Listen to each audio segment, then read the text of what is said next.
But yeah, thank you so much for coming. As you're aware, our board did approve putting a tax levy on the November ballot.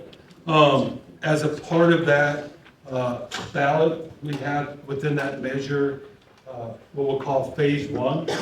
That's not all that we plan to do and plan to be able to do. That is what's from the survey, initial discussion, called the lowest hanging fruit. Like that's about the things that our community, we know are priorities with the high school, secure entrance, and some of our fine art facilities, safety and security, athletic facilities. But there's other items that they're going to address this evening that the board, the administration, we still need the input to develop the long-term plan. Because that's what we're putting together is kind of, once this would pass and we have a plan, is to be able to, this is a project, pay for it, save in the most efficient way and cost-effective way, move on to the next project. To have the very best school district from a facility-wise and everything that we provide for our students. So thank you for coming. They're going to go through and present the information from the survey. I think it was over 900 people. Yep, 941. Weighed in on that. But these meetings are very important because it's the dialogue, right? It's not just words on a paper. So thank you so much for giving up your evening this evening. So, yeah, I apologize because I won't be here when I got like 7:15. She's here to drag me out. It's, I miss that plane that I have to planes, trains, and automobile all the way to Wisconsin. Thank you. Sure, thanks for coming tonight. We're pretty excited. This is a really great turnout. My name is Rebecca Cleveland. I am a principal at Bond Architects, and we have partnered with Hollis+Miller. Justin is going to kind of run through this. He knows this like a dog hand, so he's going to do the majority of the presentation. I'm Tanner Smith. I'm also an architect with Bond. And so as a team, we've been working together on block plans and taking information. There's been a lot of surveys out there, and Justin, again, is going to run through that. We're really excited to hear feedback, so remember, if you have any questions or comments, go ahead and he's going to run through a presentation, but that doesn't mean you can't ask questions at each slide, and we can go back if necessary. Thanks for coming tonight. I'll let Justin go ahead and get it started. Yeah. So my name is Justin Durham. I'm an architect. I partner with Hollis+Miller. We interviewed for this around Memorial Day. So it's been about 12 weeks since we came on board. We knew it was a very quick process. This is something that usually takes us probably 8 to 12 months to do as we work through this cycle. When we did the interview, we were very comfortable through the process. We kind of combined our teams with our experience and expertise, and that's why we felt comfortable guiding you guys through this process as quickly as we did, knowing that we needed to hit that November date if you guys, as the district, decided to move forward with these projects. Last Thursday, we were here to present to the board. We're excited to let you guys know, if you haven't heard, that we are moving forward with the language in November. So that was voted on, so that will be on the ballot. And so we wanted to take a few minutes tonight, have a dialogue with you, and kind of let you guys know where we're at in the process, the feedback that we've been given, and like Dr. Isaacson said, really just kind of walk you through why we chose some of the projects as higher priority to do in this phase one, because of the feedback that we've received. So we just did our introductions, kind of give a little bit about why we're here tonight. And like Rebecca said, feel free to speak up at any point. So we're going to go through some of the survey feedback, a very brief piece, let you guys know who responded, what their comments were, what they liked, what they thought were opportunities for potential improvements for the school district, and then what they literally told us. We asked them, if we do these things, will you be in support of the levy? So we'll go through that. We'll go through each one of the phases for project and the projects in this first phase. We'll let you know kind of where they fall in terms of the educational, the fine arts, the athletics, the safety security pieces. We'll talk a little bit about some future phase options, and then we want to know from you guys, what did we miss? So if there's something that you have in your mind that you don't see up here tonight or that we haven't talked about, we would love for you guys to speak up and kind of let us know what that might be. So this is just a small portion of the team that has kind of taken over this process over the last 12 weeks or so in terms of district leadership, and then our architectural teams and what we've done. So we go through a 5-step process. We are about here. So you're going to see some of the step 4 options that we come up with. That's where we've identified some of the planning priorities. Those are the projects that we're going to talk about. We started to put dollars and cents to those, so you'll see some numbers tonight on what the projects should cost. We're going to go through those. We're here. We have a good idea about this phase 1, but we want to talk to you guys about what you want to see potentially down the road. What are some future projects that you would like us to prioritize as we move forward? And then that last step is kind of adopting the best plan. So that's kind of the end of the total long-range plan or master plan that we're working on. So let's go over the survey results. Hands, did anybody in this room take the survey by chance? Very good. Thank you so much for doing that. We had wonderful turnout. We'll go over that in a second. So, don't know if you knew this, but one of the first questions was, we asked, are you a parent? Are you a community member? Are you part of the district? Those took you to slightly different surveys. That way we could really ask questions that pertained exactly to kind of your expertise in dealing with the school district. So, we took all that information. We left it open for a little more than 2 weeks so that we could get the best feedback that we could, knowing that we were trying to reach a lot of you over the summer. Not an easy task. A lot of you guys are busy with students and sports and other things, vacations and things like that. But you guys did a great job on the results. And then we're going to go over some of the overall views, some of the views based on by role. So you'll see how the district employees, parents, and community members all responded differently. And then we'll go over some of the building specifics and then some of the things that people wanted to support. So as you see here, pie chart so you guys can see it. But in total responses, we had about 57% of the parents as our total respondent pool. You'll see here we got about 19% of community members, 15 or other. They either didn't respond, didn't answer the question, or they clicked other. We have some district employees. And then these are the schools that responded. So if you are a parent or a member of the district, you had an opportunity to put where your child goes to school or where you work. So we usually see this. The high school is the biggest school, right? So they usually have a lot of the best responses, and then you can see how each school responded to that. Some overall strengths. So this is from the community. This is what they said. This is what the data told us. They were really proud of the high-quality teachers and staff, and they believe that the school has a welcoming environment. The community loves the fact that we have Bridle Ridge and some of the college readiness opportunities that are offered. And then they love those CTE things too. So you'll see those highlighted in the first phase of projects that we talk about. The staff, they love the welcoming environment. High-quality teachers, they kind of patted themselves on the back with that one. We always let them do that. That's kind of fun. They usually vote themselves up one of the high things. We have a variety of courses that are offered to the students, and then the access to technology. The staff loves that, helps them teach, and helps the students learn each and every day. Some of the opportunities that floated to the top when we asked about those was just improvement on safety and security. So you'll hear that as a pretty common theme tonight. We talked about that student-teacher ratio and what can be done there. Staff and parents said the quality of the facilities just kind of overall. Athletic opportunities, that was a big one. And then the community members talked about student mental health and district programs to support students and families. So when we talk about the support, this is what we gathered. The district employees, we have a large number that are in support of kind of the direction that we're headed. So what's that say, 37% were in full support and 50% were likely to support. And then when we talk to the parents, 19% in full support and 31% likely to support.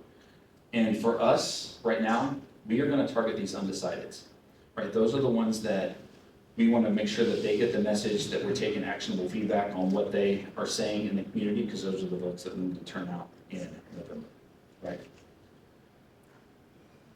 And then here's a little bit deeper breakdown in terms of community members. That was very important. So of the 941, I think we had a little over 220, I think we had 222 community members respond. So they are not part of the school district and they do not have students that go to the district. They are just community members. So that's a really good turnout. And you can see here that those community members, they like what they're hearing as well. So we have about 22% full support. We have about 28 that are likely to support. And then this 25% of undecided, that's where we're going to target our efforts to make sure that they understand the message and what we're looking to do for the community. This being a levy, just a little target for you guys, or a little tribute for you guys, this being a levy, we have to have just over, it's a simple majority. So you have 15.1%, it will pass, right? So we just need to have that simple majority on November when we go for the vote. So I told you guys, like, what areas will you support? And so here are the 4 major themes that people answer. So number 1, and you can kind of see down here the legend, that light blue is in full support, the gray is likely to support, and that kind of light blue is the undecided. So you can see, number 1 thing that everybody would support is safety and security improvements. The second thing was fine arts facilities and some technology. The third one was indoor and outdoor athletic facilities. And the 4th item that ranked pretty high were those learning environment improvements. So that's how we got to some of the priorities that you guys are going to see for phase 1. And we'll kind of go through those now. So as we started exploring options, we met with district leadership. We took the feedback that we were hearing, and we came up with several different ideas and options on how we could start to cross some of those off. So Rebecca and Tanner and their team helped us with some of these block plans. And what I want to note is that if you see it in green, that's a phase 1 project. So this is something that you're planning on voting on in November, okay? So at the high school, what we've got is, we'll go athletics on the next slide, so just be patient there. I know the baseball team is. I get it, we're gonna get there. So let's talk about the high school. We'll kind of start on the north side of the plan there and work our way south. So currently we have our shop and our performing arts, or fine arts, I'm sorry. So we have choir, band, orchestra in these areas here, which are also articulated here. What we would like to do in phase 1 is build an addition right here that will house those spaces new. You can see it's quite a bit larger on the plan. So that takes, and will modernize and give our performing arts and fine arts students a great place to practice, as well as that we plan on this to be an ICC 500 shelter. So in the event of a storm, all the kids go there to be safe. It's 200-mile-an-hour wind rated, right? So it'll be a space for those students to go in the event that there is a storm. They can go there and hunker down and be safe. So that's another safety security piece that we layered into this. Now, a lot of mistakes that we see when architects do these things is you move something out of a space and you show the nice new thing, but they don't talk about what's going to go in the old space, right?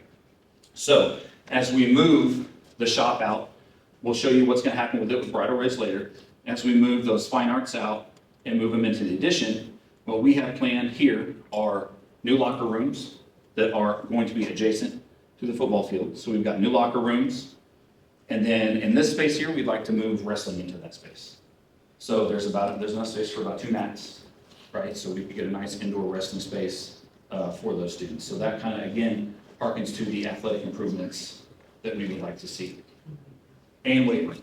Thank you, Rebecca, and weight room.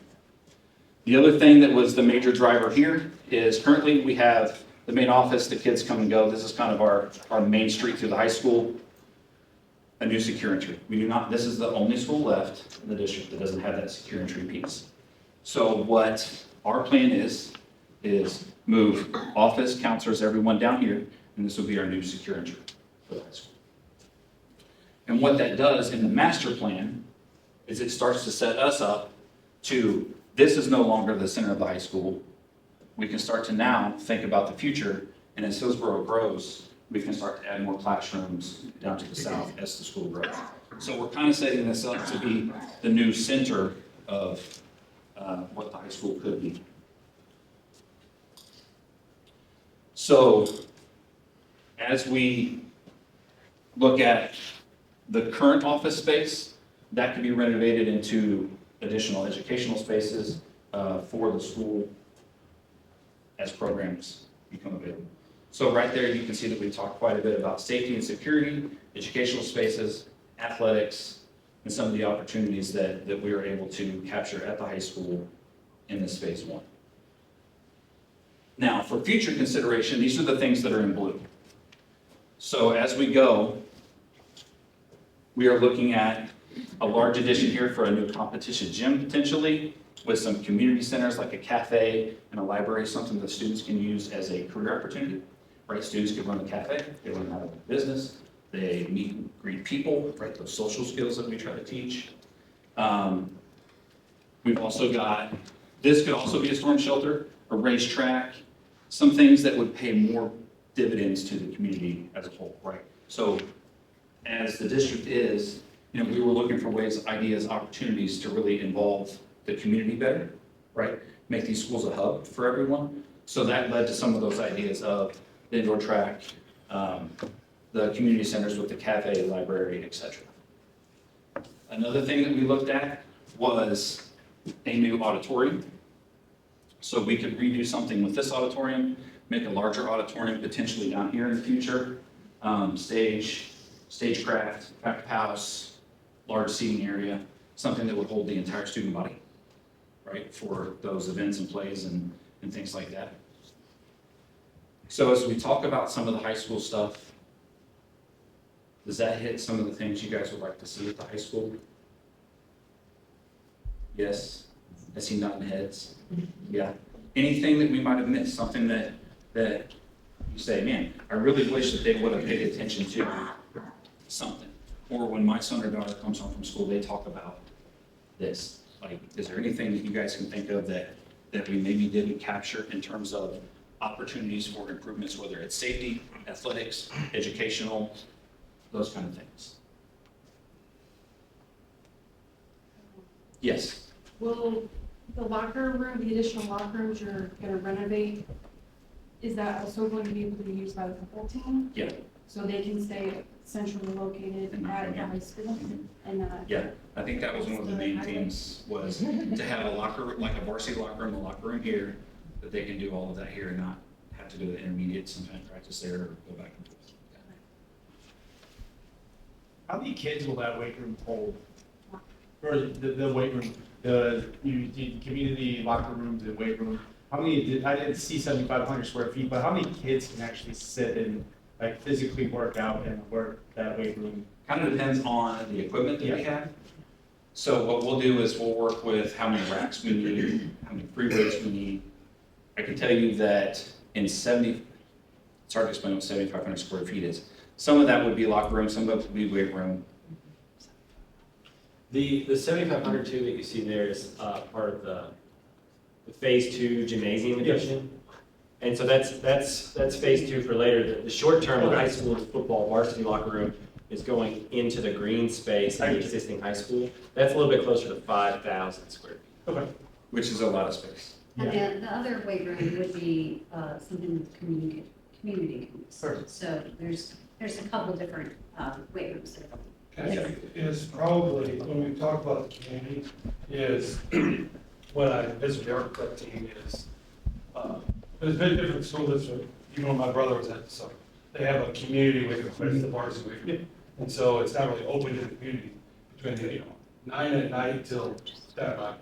Is kind of the idea here would be to have, call it a strength and conditioning varsity weight room, but also have a maybe like a cardio type room, so maybe multiple areas, because you need that from a classroom perspective for the gym teachers, because even if you build one weight room, it doesn't really expand it, but I don't know if students in the day can do it, because it's one teacher, So more than likely, at the end of it, there'll be multiple spaces, a larger space with the racks, but then also potentially cardio, that'd be an issue. Yeah. But if you did the weight room in here, I'm just shooting a number, you could probably get anywhere from 50 to 60 kids in a space like that. They're gonna work out in groups, right? Yes. So we've got 3 guys at a rack, we'll have enough racks, those things. You can get quite a few people in there to come down to public supervision, how many teachers. Currently, we have 2 teachers and 45 kids. Yeah. But they utilize 2 weight rooms. Yeah. So you can't watch all the kids. Right, so that would help this Right. logistical piece That's of much supervision would be a little bit easier for you guys. Yeah. So one, I like the idea of the new band choir facilities. My only concern is logistics of during marching season, trying to get from point A to point B, because we would be housed on the opposite end of the campus. Right. That's really my, otherwise, it's all great. We did try to locate it on the back so that they have that Yeah. straight shot. we did know that they were Yeah. marching further than they were marching. Yeah, because pushing the equipment, Yeah. the kids walking would not be the concern, they would be pushing the.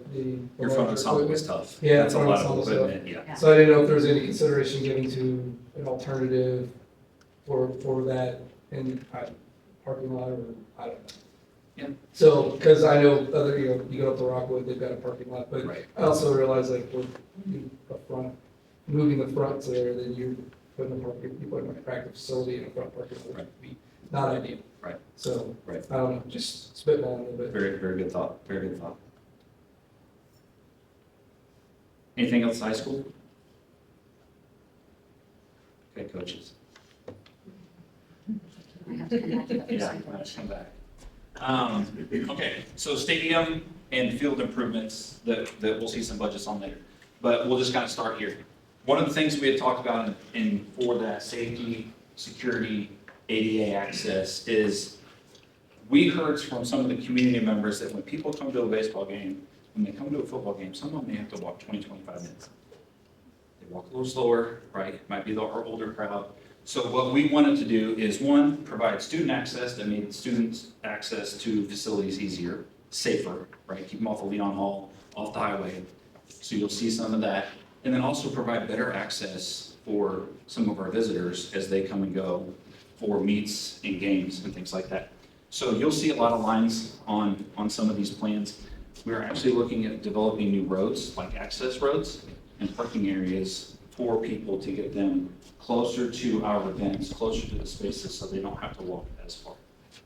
Okay, so access, we're looking to improve that access. For baseball, we're gonna leave it in the same orientation. It'll be pretty darn much the same size, but we're looking at a full turf field, new perimeter fencing, new backstop, new dugouts.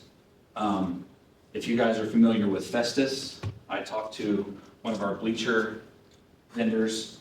These are the 100 of the seat back bleachers, so it'll be really nice to set and watch an event. And then we'll have some new concrete aprons and some accommodations for our parents. I coach baseball, my son plays baseball. People sit in stands, they bring their own chairs, they bring their wagons full of stuff. So we'll have spaces to accommodate that group of parents as well. So this would double as a baseball softball field, so it would be multi-use. Very good use of the field in that way, because now you're gonna use it in the fall and in the spring. And then we'll have some accommodations for that, the temporary fencing that goes in for softball, the bases, we're gonna set it up the right way for you guys in terms of what you would need to make that a true dual-use field. Moving around the facility, we're looking to put a new rubberized surface, a new pattern on the track, and then also replace our turf. It's about at the end of its life, so sometime during this first phase, we would look at redoing the track and redoing the surface of the turf football. And then we would also like to add new grandstands down here, about 1,600 seats of grandstands for the visitor side. And you'll see we're going to update the lighting too, so the little green dots there. So updates on the lighting of the field. So as we talk about, one of the things too, I didn't mention this, this area doesn't necessarily have what we need for sanitary sewer. So we're looking to make those connections in this budget as well. One, it'll help us with our current layout, and then two, as we look forward to the future, some things that we may be able to bring in would be restrooms and concession stand that are closer to the baseball field, maybe could serve our visitors for football, and then be a little more accommodating to baseball. I think you showed them. Yeah. It's like, Yeah. Yeah, so you can, the bathrooms and small concession stand could be located on this side of the complex as well. So, So you have baseball in phase one. baseball's in phase one. What's your order of operations for, like, there's a lot of different, like, that seems like a lot to do at one time. Mhm. So like, when you're talking about phase one, that's not building, that wouldn't be starting in the summer, it's obviously gonna be a several year ordeal for phase one, right? Yeah, phase one could be 2, 3, 4 summers. So what's your, is there an order of operation you guys have planned for what's coming first, second, third? Like, where do you guys see, how do you determine which is the most important need? Some of them can happen more concurrently as we go through. like we can talk about that. I mean, the way we've talked about it thus far, safety and security is paramount. But it would also make sense in terms of economy of scale.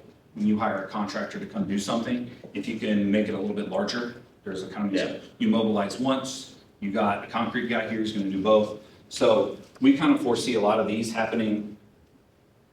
I mean, these additions All can year happen. round. Oh, yeah. Yeah. And it can happen while school's open. Yeah, the additions can happen while school's Yeah. in. The renovations then would be like summer projects, so as we would move, get these completed, those would move out, and then we'd renovate those. like And then over in summer. between seasons, we'll be doing the fields.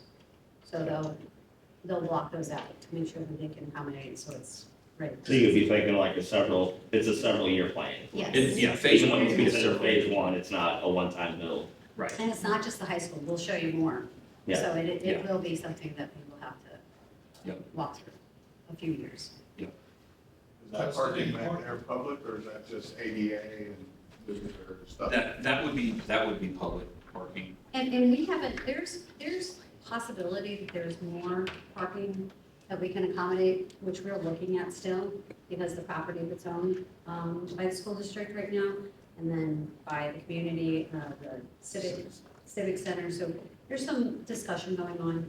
Currently, we would just tell you that at least you'd be accommodating your ADA or your accessibility parking in that lot.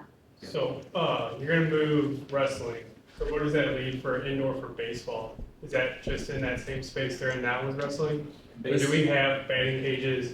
Is there an idea for indoor baseball training? If I remember correctly, which was it, baseball ousted the wrestling, or wrestling ousted the baseball? They were both trying to set up in the same gym, and they couldn't fit. So we would have an indoor batting cage, I think, in the smaller of the two existing gyms. Is that correct?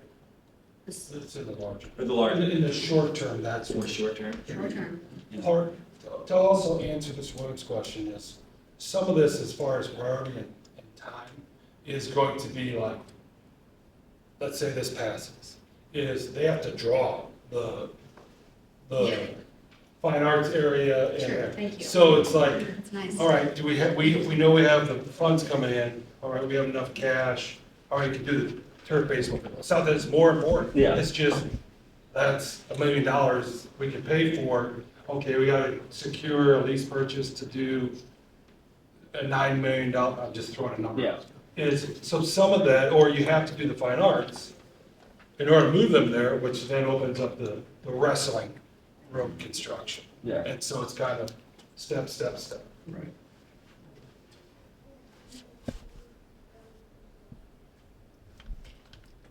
And the intent for the wrestling is that those will not be needed. No one's ever- Wrestling has their space always, and then baseball would be set up in one of the other gyms. And eventually, we would like to take the cages and actually build a metal building out there for you guys, so you can have in a more indoor tempered space for you guys to go out, do your mounds, your bullpens, take BP, things like that, in a somewhat conditioned space for you guys. Yeah, keep you dry, keep you warm. Moving on to Bridal Ridge, so John got us last time. This is not an addition. We're not going to change the look of the building. He about freaked out when he saw that green guy. He said, "You can't change the look of the building." We are not. We are going to do some interior renovations to provide some restrooms within that facility and a small concession space.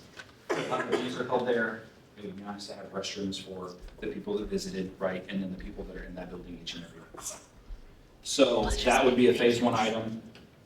This would also be a phase one item. So I told you on the last one that we kind of emptied out the shop space. So the shops now would move from the high school to here. So we're gonna have a metal shop and a wood shop, construction trades classes, that would be here.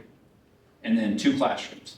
And the 2 classrooms that we build would be our ICD 500 or storm shelter for this location. So anybody on site, anybody that's taking classes here, they would have a safe space to go in the event of a storm. So kind of picking up on that safety and security piece as well. How's that road going around?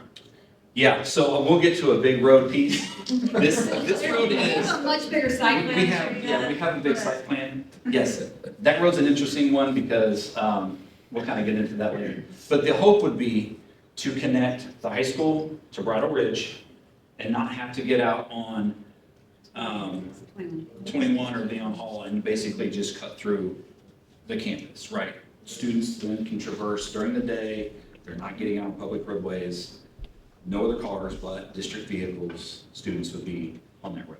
So again, safety, security piece for just the transportation as students move back and forth between campuses.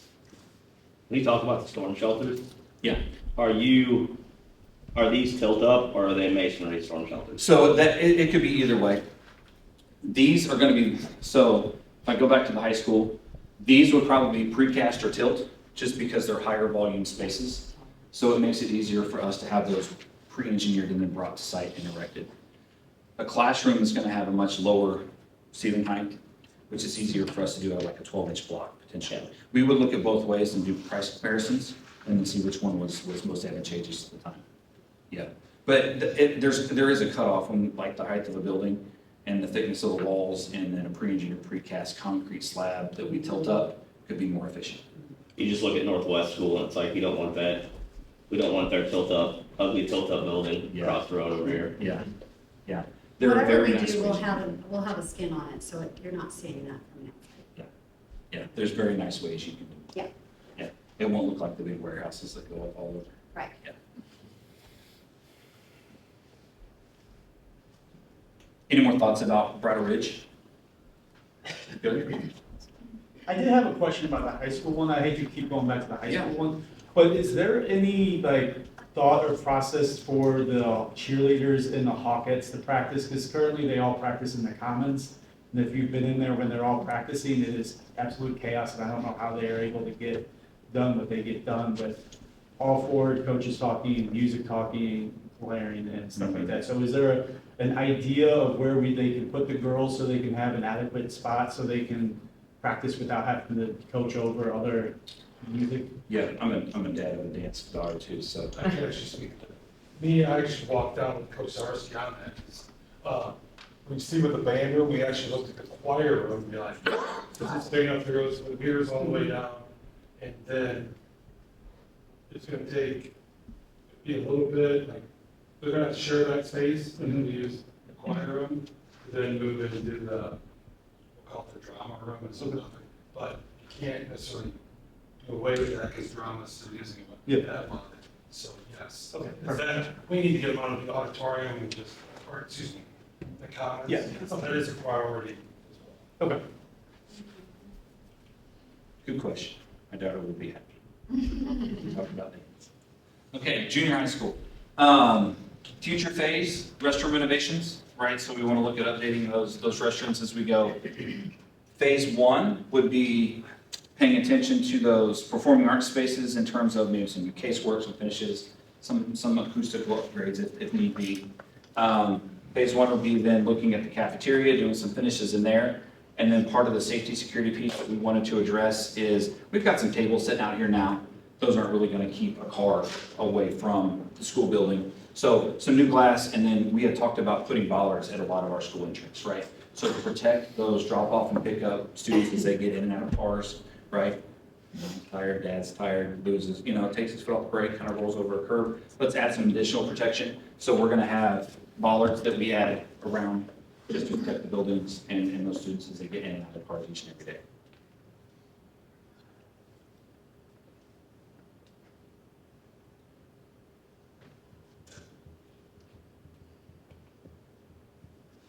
Looking at the intermediate, so the building that we're in here, phase one of the things that we want to do district-wide is playground improvements. So we would find a space, add some turf here, and then the major thing is adding ADA access down to the current field. So coming out of the buildings, we would have ADA ramps that would give us here, sidewalks and ADA ramp that would give us access on both sides of the field. And then for future phases, we had envisioned taking the current south gym off, adding a new ICC 500 gymnasium, that could hold the entire student body, and then adding restrooms to that north classroom.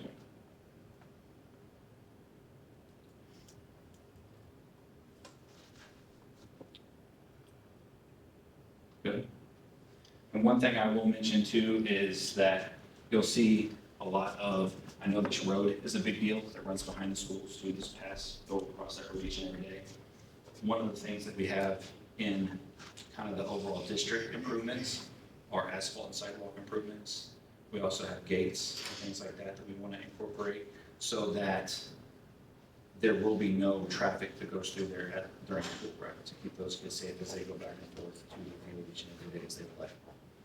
So that's another thing that I failed to mention earlier. Thoughts on the intermediate? I got something. Yeah. So, ever since fourth grade came into this building, Mhm. I am a person who drops off their kid every day, and it is a process. It's normally backed up past the light, like way, takes forever to do drop off, right? Sure. I know it's limited for an extra turn lane to get into the school, whatever the case may be. Is there anything about traffic for drop off, pick up for parents? At the end of the day, beginning, I know like they've been trying to change it every year to kind of adjust and help fluctuate, but it's a hot mess. What we can do, our team will do a traffic study, kind of look at how many people are in that line every single Yeah. day, and then figure out what we might be able to do to accommodate better drop-off pickup. Yeah. Staff, or like stacking, car stacking, things like that. Yeah, that'll be a holistic kind of look at the site. I came in today and saw the two different lanes and the student, and, yeah. We were also here on open house night. Oh my gosh, yeah. Last Thursday, yeah. It was a lot of circling. We did, Rebecca and I drove around for a few minutes trying to find a spot. It was pretty full. It was pretty full. So good comment, that's very good. Yeah, that is some of the things that you'll see in some of the other buildings that we have, I guess, been able to maybe help accommodate the drop-off pickup a little bit easier. But this one, yeah, it's a good comment. Thank you for that. Elementary school. So right now, we're looking at phase one is some new playground equipment, some turf, like soft fall area, fall protection. And then in phase two, we will look at potentially adding on to the cafeteria. That's probably the most simple way that we have been able to find thus far in order to create an addition that would house all of the students in an ITC 500 shelter area. Right, so that would be the place that those students would go in the event of a storm to wait that out. It would also give us the opportunity to make some of our lunch shifts a little bit larger so you condense that lunchtime. Helps with that changeover and PE/lunch and kids eating.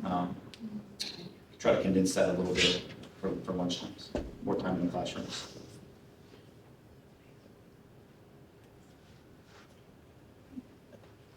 For the primary school, future phases, again, would be those restroom innovations.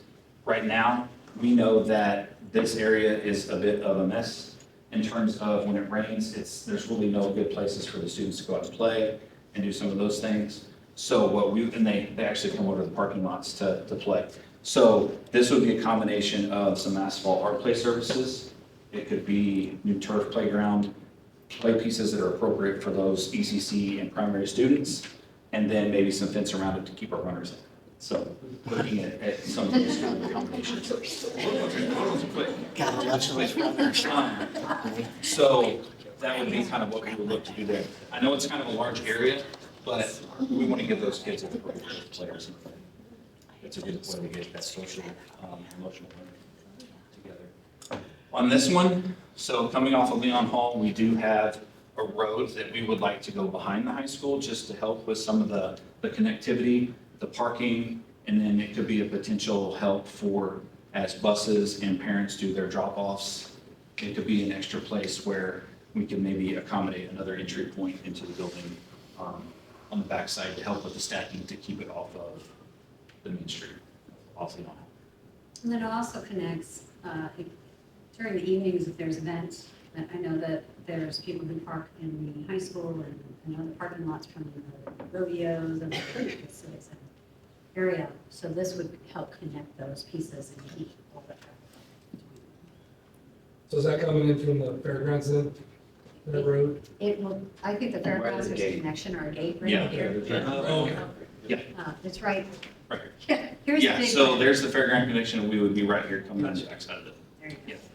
So I know this is a little washed out, it's a little hard to see. Patrick would not let me turn the lights off because he's doing a video. You can turn them off. Go ahead.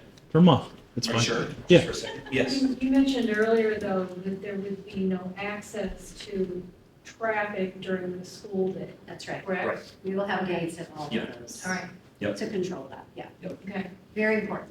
That is very I important. have one question on that previous one. Does that include extra parking for the teachers? 'Cause Yep. like, currently they're parking in grass. Yes, yes. And driving on the gravel road, right? Yeah. So We yes, just- that would be an improvement for all of that. Yep, and we would look for those opportunities too. Yeah. It just looks like you guys are gonna bust into seeing that looking for parking areas.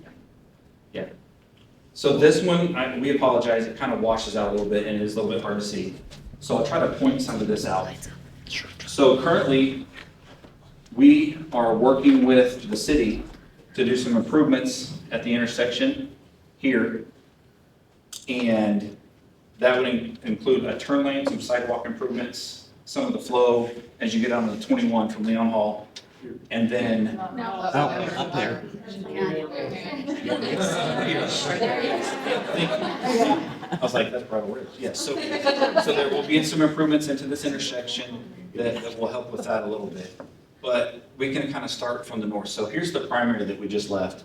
And you can see in phase one, what we would like to do is connect from here over to about where the high school parking is, right? So we would connect those two pieces. And then here's your connection from the athletic spaces down to the high school. And then here's the road that we had kind of talked about. So you leave the high school, you come to Bridle Ridge. This is quite the road. It goes over quite a bit of grade change. We have a little bit of a drop or ravine here. So there may have to be some sort of a culvert, something that lets the water go through. But we have looked at it, we've got some budgetary numbers, and it's something that is in the plan that we would like to accomplish. It's not phase one, but it's something that we would like to accomplish. So right now, what we've got in phase one is this road here that connects behind the primary, and then we've got the road up here that will connect to the north side of the stadium, and then we have the improvements here at 21 in Leon Hall. And we'll do a traffic study for you at the end of this. We'll make sure that we do that for you. So you can see how we're trying to create an interconnectivity between the sites and start to keep some of our students as they travel back and forth, just try to keep them off of the main roads and add that extra layer of, you know. If you don't mind me clarifying, Yeah. the traffic at Leon Hall and 21, the expansion is not part of this? No. And I think you mentioned that, but the city road grant, we do have to put our portion in, it's around 400,000, but it's supposed to be scheduled next summer. There'll be a sidewalk from all the way on the north side of Leon Hall, from 21 all the way to the high school, there'll be a sidewalk, and then we're adding 2 turn lanes, an extra turn lane on 21 onto Leon Hall, and an additional turn lane out of Leon Hall, so there'll be 3 lanes. It's not Yeah. It'll be quite the improvement to the intersection. We briefly saw the plans that Clay shared with us, and it should help a lot. One other point just for is, if you look where the pond is, and you can see out here, because when we first started it actually had a road like coming down through the pond. I'm like, nope, because we kind of, our goal is to maintain that. I call it Yellowstone. Is like along that fence line, it really is kind of a community investment to have a little bit longer road and put in that in. That way, this area up front for the barn, this looks like this for our kids and generations, because it's kind of what, so it's protecting that pond and Bridle Ridge. But that's when you kind of look at that area. And also, one of the, I know people talk about central office over there, but the key part of that entire purchase really wasn't even built. It was the 15 acres that Diane Hall had bought there. That actually was the flattest part.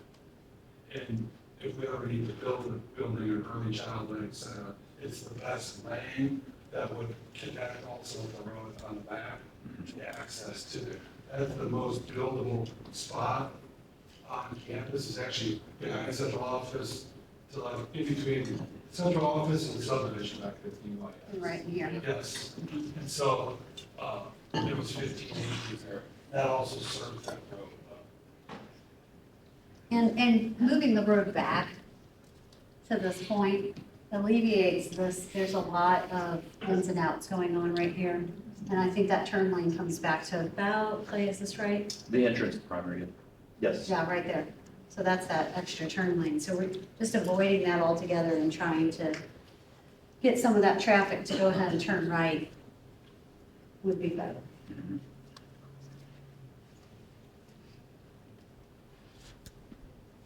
Is there any plan to do anything with those abandoned buildings there on the way into the primary? Besides the fact that they look awful. We also have a jail in this town, and then we have these abandoned buildings by our school. So Chief Gaudet actually stopped by the office. We're coordinating with the kids, I think. He's like, I'm gonna get those burned down, all the Thanksgiving. breakfast. So, we're gonna do fire training. Yes. And then those will be gone by Christmas. It's a heck. We don't own those.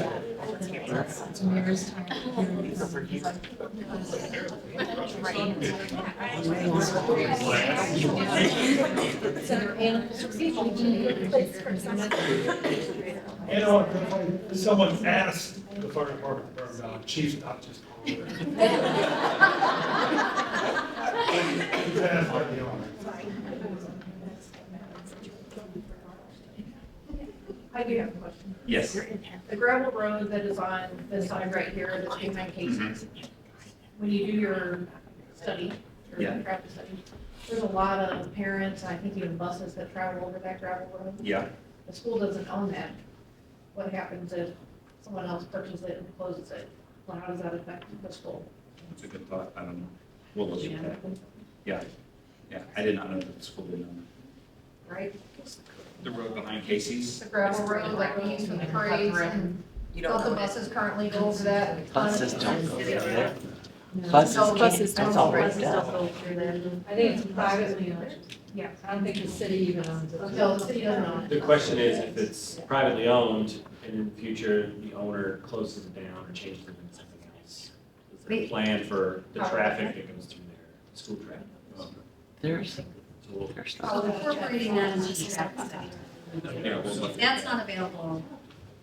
How, is that happening in the morning and drop off, or is that? It happens all times throughout the time.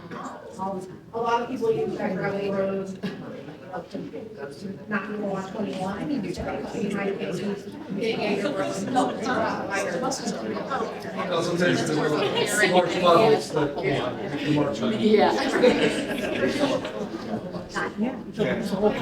if that got bought, or what would happen? Right, you'd have to go back out on 23rd, you'd have to find. How's that gonna affect the school? Yeah, okay. Okay, thank you for bringing that up. Yeah. I mean, I also use it for all the time for it. Okay. Gotta have a week for that. I looked at the Okay.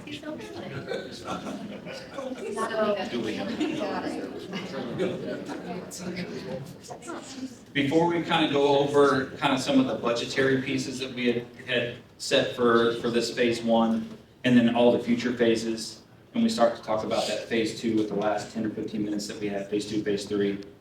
Do you guys see anything else? Do we want to double back to a site?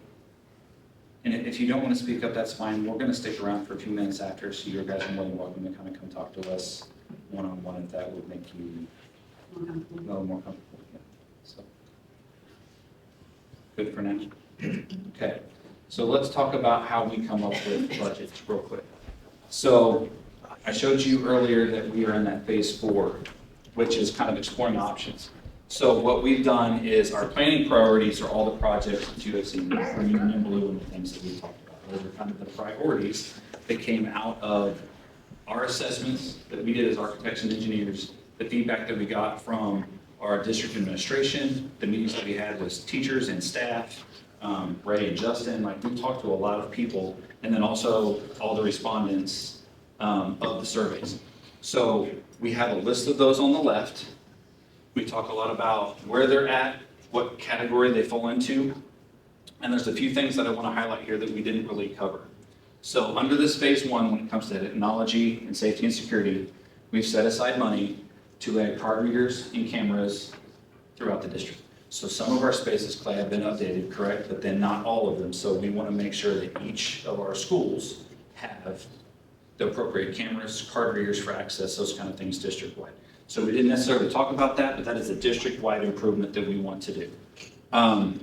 Here's some roads and some of the site improvements. So I showed the roads to you guys. What we didn't really talk about is in some of the plans that the district already has for some capital improvements, some outlay plans, is to make sure that we stay up on maintenance for sidewalks, curbs, parking lots, asphalt, those kind of things. That's all in this number and something that we want to stay on top of as well for this first phase. Playground improvements, we kind of showed that to you guys. Those are at the three schools that we mentioned in terms of some new play pieces that are appropriate for the age group, and then some soft play area like turf or fall protection. And then at the primary, we're going to make sure that we incorporate some more play areas so that we're not having to go out to the parking lot. So on top of those district-wide things, we went over the rest of the projects. What we do is we want no surprises at the end of the day. So we took those projects, we made phone calls to our contractor friends, some of our vendors. We took historical projects that we have worked on, and we started to put square foot numbers to it. Very high level numbers, right? And so with that, that's how we came up with the square footages and the cost of projects. Soft costs, so this is the cost, what we call hard costs, is a cost that we would expect to see the contractors bring back to us on bid day, right? So that's just one part of it. A lot of architects that we've seen present, they don't talk about the soft costs. Soft costs are things like furniture, some technology pieces that may have to go with it. Think about when you buy a house, you have to buy a couch, you have to buy the recliner, you have to put the bed in the bedroom. Those would be like soft cost things, right? So things that may be owner provided or another service, permits, special testing and inspections when we do additions and renovations. We'll have somebody test the concrete, check the steel, make sure things are being built right by the contractor. Those are all the things that we include in the soft costs. And then when we're done, we get to these two columns, and that gives you the all-in total. So we're being pretty conservative right now with our budgets, we feel, because we don't know what we don't know. These are high-level numbers based on us walking the buildings, taking pictures, looking at things, but we haven't dug into exactly what the scopes are quite yet. But we have money in there, we believe, to cover those things, the pipes in the walls that we can't see, the things on the floor that we didn't know were there. We have some money allocated for that, and contingencies and things like that in that soft cost number to make sure that we'll be okay at the end of the day, and we're protecting, the district when it comes to that fiscal responsibility. Excuse me? Yeah. Where are there any annual and reoccurring costs to maintain the new facilities or new structures that are built into it? I mean, yes, just as any other maintenance would be for facilities. So give me an example, like what do you think? Well, when you put up new structures. Yeah. Now you've got more square footage to Correct. maintain. Yep. You've got more air conditioners that Yep. that are required. Yep. Over time, they wear out, they're bigger. So Correct. all those annual costs are new to some of these projects. Mhm. So where do they get built into this?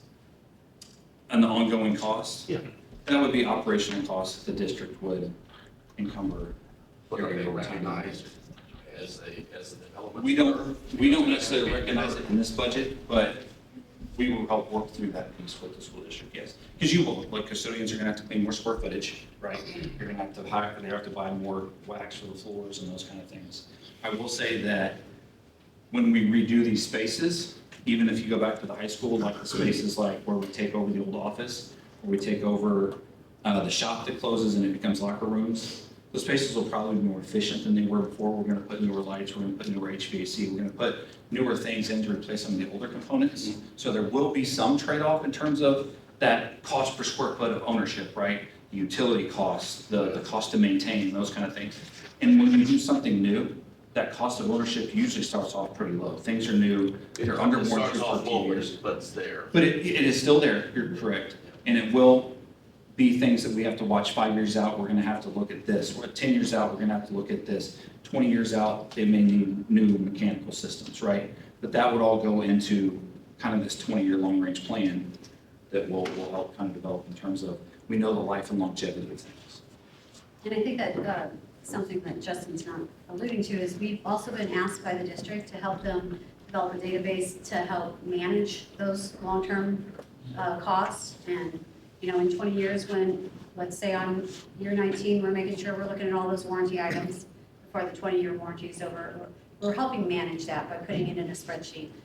Right now, Clay's doing a great job of putting it into a spreadsheet. They have an asset management plan, and we're developing, Justin has. It's called a digital dashboard. So There you go. it takes things and puts them into graphs and charts, and we track warranty items, we track longevity of things. So there will be a reminder that pops up in Clay and Justin's mailbox and says, hey, it's this year you need to check this rooftop unit, you need to look at this asphalt because it's 5 years old. We'll start to help track some of those things through what we call digital dashboard. It's a live website that the district can track the age of things and the maintenance and when it's required. And they can help, that helps budget Yeah. for, so there isn't any shortfalls that they can't manage.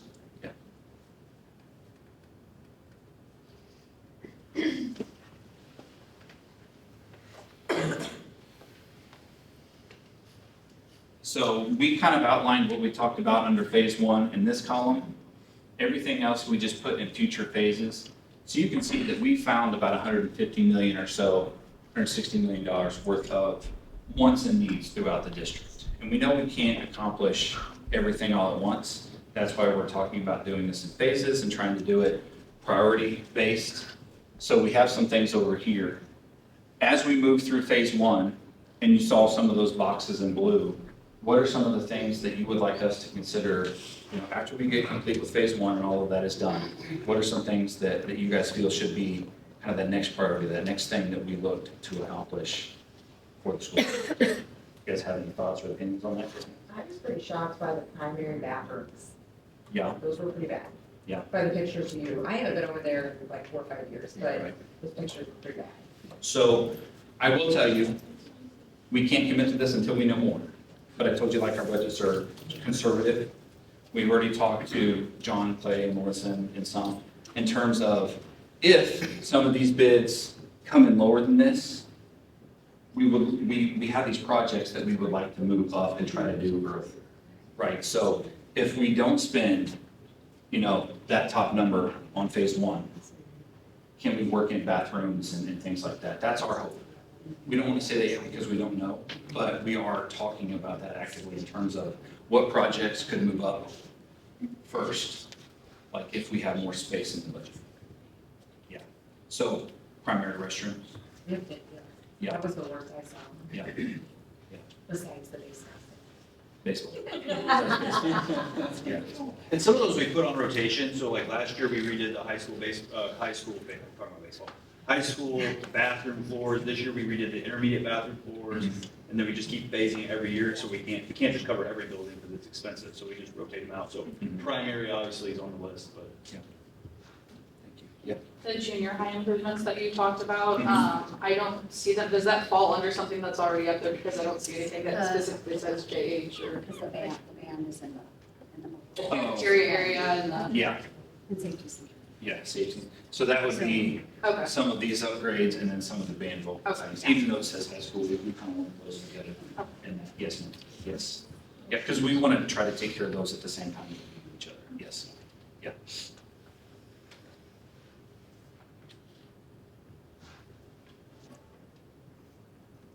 So is there anything that we missed? Primary restroom is great. Make sure we call out the junior high work at the cafeteria and performing arts spaces, right? The fire spaces. What else? Is there any, like that old field house, I mean, it's 20 years old, but like that old field house is in pretty bad shape. If you've been in there, I mean, there's black mold growing and like some of the water fountains you can't even drink out of, but there's a ice machine you can use. So is there any type of idea of, I know we're gonna put a lot of stuff over on the other side of the high school, but is there any type of plan to use that old football facility, that old field house, so it's not just sitting there going to waste? I know that we have 2 phases for stadium improvements. So you'll see, we should have one field house that we do have called out. So new field house, other accommodations at that, yeah, that would be in a future phase, yes. Yeah. So that is something that we did look at, that was a thought. What we try to do when we did this too, is we got all the feedback, we tried to eloquently deliver money to each of the 4 priorities that we had, right? We didn't want to give everything to athletics, we didn't want to give everything. We tried to give something to everybody. I think that was kind of a theme that the very first time we met with district leadership, it was one of the thoughts they had is, we want everybody to get something, right? So that's why we're doing things at every single school. We're trying to make improvements district-wide, right? Just so that everybody is being addressed and taken care of. So yeah, we talked about the field house maybe in phase 1, but it was just something that, the turf and the track needed to go first, right? And then we would come back and follow up with those other projects. So, yeah, good question. Has there, I maybe missed it, but the old soccer field, has there been any discussion about doing something with that to maybe add another, field there that is either like for football or No. it's not like multi-use like we have the main turf field? Yeah, no, we didn't talk about that much in this. That didn't come up in any comments until tonight, but we'll write it down. Yeah, it's a good thought. I know the soccer players prefer grass. They do. Yeah. Yeah, and so maybe that's why it didn't come up as much as like maybe a turf conversion or. Needs to be maintained. Yeah. Or put lights on it, then we can use it later in the evening too, and if it's the grass. Yep. And it would provide flexibility. Extra practice space for you potentially. Or, we get soccer and football going on at the same time, we have the space for both. Right. For, and it's doing something and Yep. something on the It turf. just helps out with logistics. Yeah, it's just a logistical piece that. Understood. Yeah. Anything else? And with the, you said it's 160 million for all the improvements, right? Yeah, that's kind of what we had, and I will tell you that, that's it, and we try to escalate. Well, how much would that, I guess this is more of a board question, with the tax hike, how long would it take to raise that? How much are we looking at raising per year with that tax hike? It's just left. Just left. He can spout this off like crazy. I just didn't know how much, how long would it take to recoup? How long is it gonna be before, if this passes, there's actually the money there to make the improvement? Right. What we're looking at is we're trying to accomplish like a 10 or 15-year building master plan. Yeah. And then try to look out a little bit further that, like I told you, like some warranty items, like our roofs are gonna last us 20 years. Our HVAC systems are gonna last 20 years. When we put those in now, we know that if we put them in 2027, we know we have until about 2047. And those are gonna need to be replaced, right? Turf has about an 8-year life cycle to it. So we know when we replace the turf in this phase 1, that in 8 to 10 years, we may have to replace the turf. Again, it's just those life cycle things that come up. So we're trying to plan out for what buildings we can do over the next, 10 to 12 years. So I think that 2027 is when the taxes would kick in. 2028. 2028. It'll produce about 3.2-ish per year in additional funds. But that's the information that we have right now. Yeah. There are some state cuts that are not finalized yet either, so. So you're talking a long time to pay, a long time to generate the money to do all of this. Yeah. Yes and no, not necessarily. Sometimes you take out a lease purchase type situation. Yeah. So we'd pay cash for your baseball field turf, your turfs, you'd probably pay cash for right away, but your facility, your secured entrance, 15 to 25-year note, just like you would on a house. Yeah. And what you guys see up here, and we talked to Clay a little bit about this. There's ways that we do capital projects, and then the lease purchase, kind of the outlay projects, the debt service projects that we would have, so where we go to loan. We wouldn't necessarily want to do cameras and card readers that have a 10-year life, maybe on a 20-year borrow, right? Those would be things that we could help and incorporate those under like a capital plan that would be paid for out of, kind of the annual funds. So there is some back and forth. We actually have that in that digital dashboard that I was telling you on ways that we can help track those shorter term expenditures versus the longer term expenditures. Yeah. Yes, sir. What interest rate did you use for the calculations for all the, Yeah. where you have to have, where loans are involved? I don't know what the loan rates are in calculation, but what we did is we did 1.25% inflation per quarter, or about 5% per year. So that means if it costs $100 today, it'll be $105 next year. So we did escalate. But the cost of money, you don't know what that number was that was used. No. No. A lot's gonna depend on our market, it's really, it's kind of difficult. We just did the HVAC project at the high school. Jen, I don't want to put you on the spot, was it 4 point? What was the question? The HVAC loan, it was 4 point, right at 4, 8.7?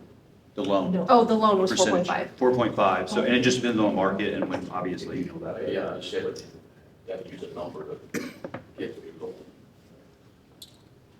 On the, In your calculations. in our calculations, we had inflation and escalation, but we didn't take into. You didn't take into consideration the cost of money to get what you wanted to get.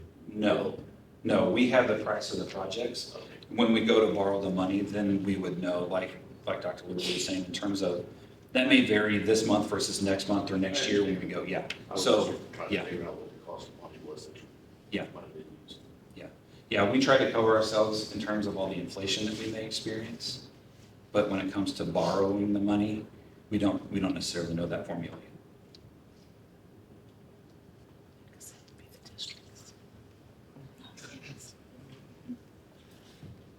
Good question, though. Yeah. And I don't know how familiar you are with Festus. Festus has a similar model to this with their levy.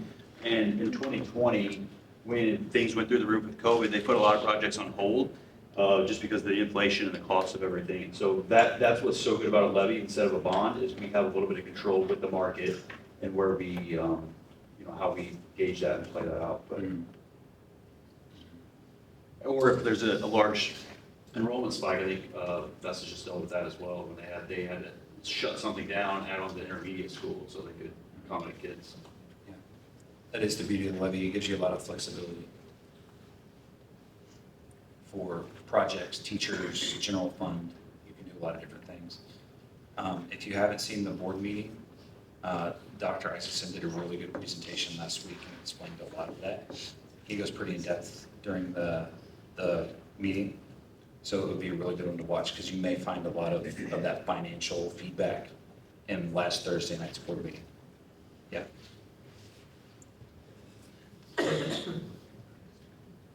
What did we miss? Anything? Is there any renderings of like the football field and the baseball field? Not yet. Like scope of work and stuff like that? Yeah, not yet. We came close.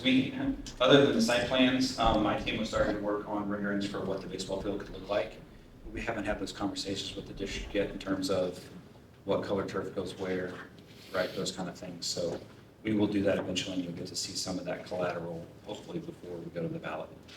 Yeah, because we do want to give you guys the visuals. It's hard to stand up here and talk about HVAC units and roofs and additions that are green boxes and blue boxes without knowing kind of what, right, picture's worth 1,000 words. So, yeah. And then, are they gonna have like a general contractor for overseeing all this, or are they like gonna separate like the athletic facilities and the building facilities? We haven't really talked about that yet, but it does make some sense in terms of, we have some really good like athletic constructors around here, Vernon Jones and some others that we've worked with in the past that specialize in that. And we can cut them loose pretty quick, and that's what they do, they're experts at it, so. That's what I do too. Okay, there you go, there you go. You gotta let us know what kind of turf you do, and then we'll get you signed up. Yeah. Yeah, yeah. Sorry, I didn't mean to. The whole. Oh, you're good. Yeah, I know all about it. Bet you do, bet you do, bet you do. Anything else?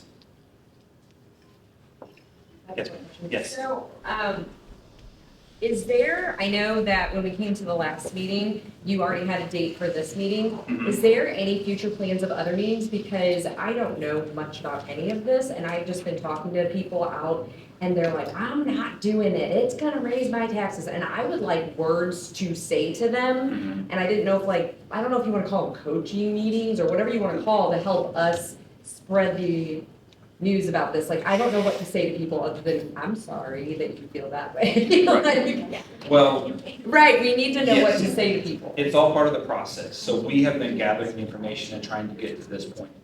As we wrap up the 5 steps that I showed you at the very beginning, where we get close to kind of having this wrapped up as best we can, knowing that things could change in the future, but we're trying to have a clear picture of what for sure we're going to do in November. We passed that language. We know it's going to be on the ballot. Now we kind of turn into campaign mode a little bit in terms of now let's get the message out. Remember, we looked at the pie graphs and we said, these people are in full support, Yeah. these are probably going to do it, and these are the ones in question. That's where we need to start to get the messaging out in terms of whether it be poster boards in every school, whether we come to the Friday night football games and we have a sign that says, here's the things that we're doing. If you would like to talk to us, let's talk, right? So those are the things we're going to start to now ground roots kind of push that message out so that we can start to inform the community in terms of what we are doing, why we are doing it, how we chose what we chose, like you guys heard tonight. This wasn't our decisions as district leadership and architects and whatever. It was, those came from you guys, the 941 responses that we got. That's where we pulled the information from, right? So one of the things that we told when we did our interview, and it was, you know, with the interview team, was we would listen and we would bring actionable feedback to what we heard. And that's what we're trying to do. We've listened to you guys, we've met with you guys, and we're trying to bring back to you with the data, what we heard and what the results are. So that's, would the meet, like, if we come back together in like campaign meetings or whatever, would it come from you guys or would it come from some other people? so it could probably come from both. Okay. Because I know, like Dr. Isaacson has a message that he wants to deliver on the finance side. And we've talked like he may go out to a Rotary Club, or like he may get out in the community. We may come back and do more presentations with more information potentially. I think we're just kind of gonna follow the lead, this is your community. So if you're telling us you want more feedback, you want to have more conversations, that's something that we are definitely going to help with. Yeah, yeah. And if you have ideas of like what, like you said, you have people that say they don't know anything about it. Well, and like I said at the last meeting, like, I know I'm gonna sound like an idiot, but I mean, seriously, we need to dumb it down. Like, we need to like dumb it down to me so that I can go talk to other people. Yeah. And I mean, that's just who we are. But also, this presentation right here was so much more eye-opening and appealing than the back-to-school district message we got as a staff.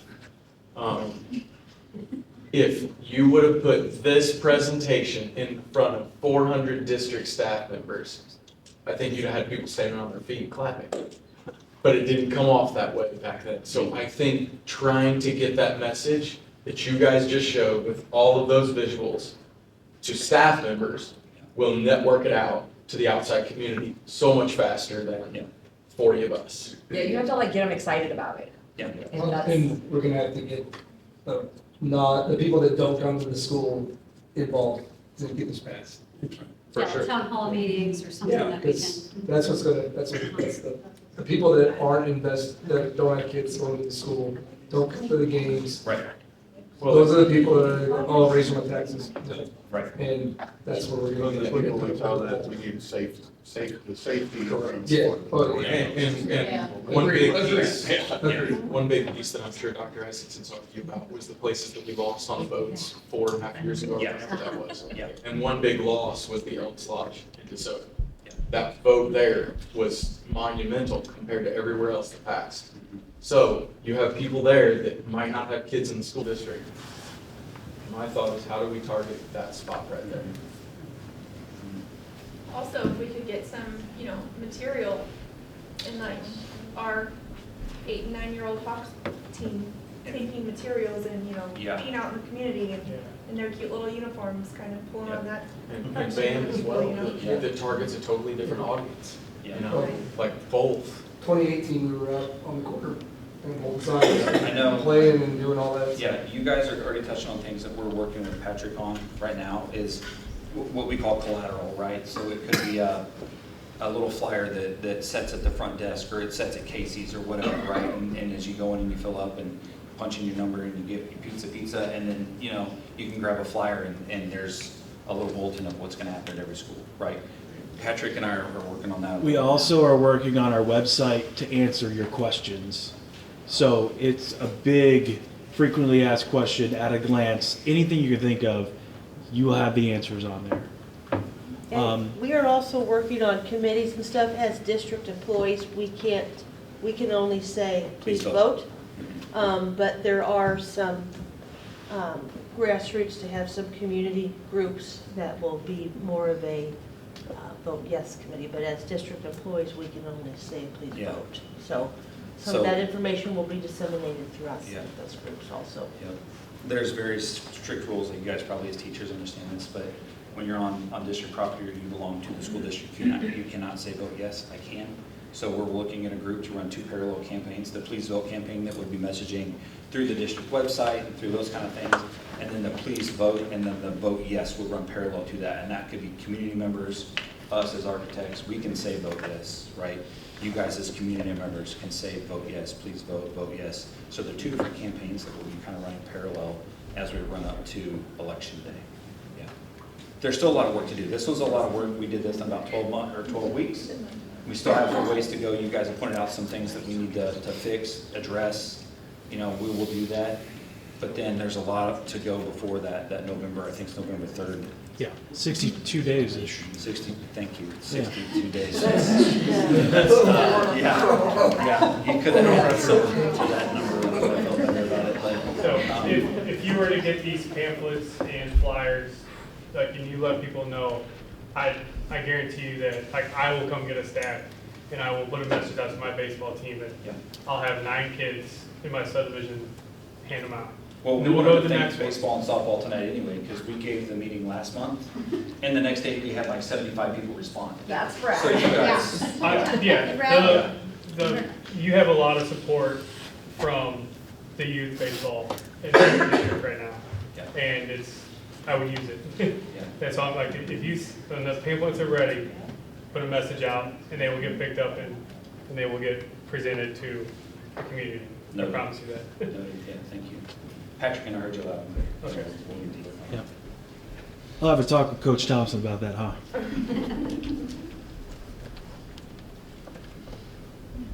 Okay, so our next steps is we need to start to address some of those future phases. We have some work to do on this phase, some additional information that you will start to see if we do another presentation, or we'll make sure it gets to the websites or on the collateral that you guys see in terms of the traffic studies, band, talk to you after the meeting hopefully because I have some ideas.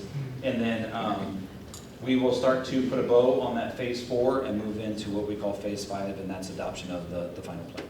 So hopefully we can come back and share that with you guys and then continue to rally the troops. I will tell you guys this, the turnout from your community has been unprecedented. It's been great. A lot of times we'll do these for larger school districts and we'll have 200 or 300 people that turn out.